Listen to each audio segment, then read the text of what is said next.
В Мугри, со полна борбена опрема, специјалците пред една година, по наредба на обвинителството за организиран криминал, разбиваа група која извршила терористички акт во собранието на 27 април. Актери, јавни личности, оперски пејач, пратеници, симпатизери и водичи на за заедничка Македонија. Во нив, истражните органи препознаа терористи кои го загрозиле уставниот поредок. И по една година, за некои од нив, се уште нема во обвинението што направиле критичниот ден, за на јавноста да бидат прикажани како терорист.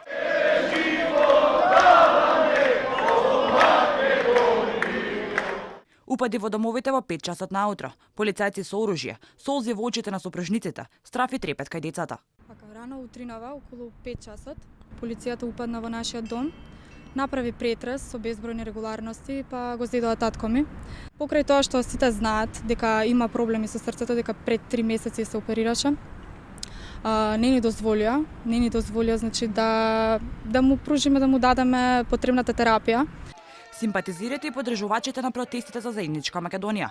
Притворот на според нив патриотите го осудија и истакнаа дека ваквите мерки се само дефокус на јавноста. За луѓето се занимаваат со притворите на учесниците на протестите, а не со распродавањето на државните интереси.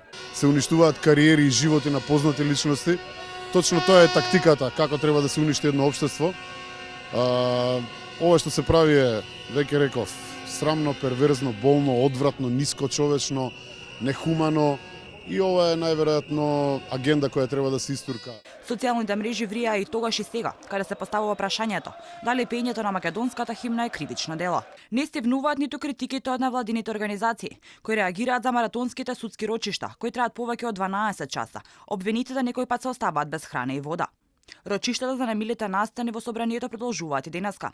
А обвинителката за овој случај, а воедно и нова шефица на обвинителството за гонење и организиран криминал, Вилма Русковска, вчера во медиумите гордо истакна дека била дел од шарината револуција. Јас секогаш сум се трудела и прво да бидам непристрасна. Јас бев дел од шарината револуција затоа што сметав дека правото и правдата треба да важат подеднакво за сите.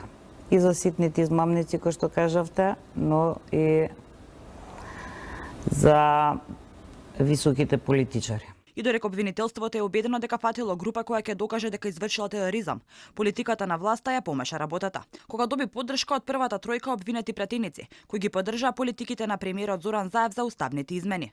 Напоредно со судскиот процес, во собранието се води политички договор, токму за ова, кој да куртули, а кој да остане со товарот дека бил терорист.